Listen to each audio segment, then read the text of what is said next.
5 क्रमांक संख्यांची सरासरी 14 आहे, तर त्यापैकी सर्वात लहान व सर्वात मोठी संख्येची सरासरी किती? मुंबई व मुंबई पुणे 2023ला आलेला प्रश्न आहे. तर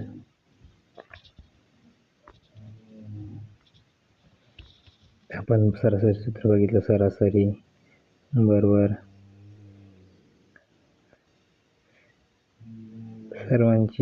सर्व संख्यांची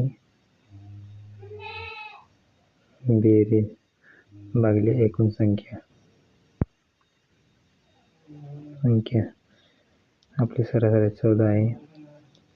एकूण संख्या किती आहेत? 5 आहेत. आपल्याला संख्या काढायच्या आहेत.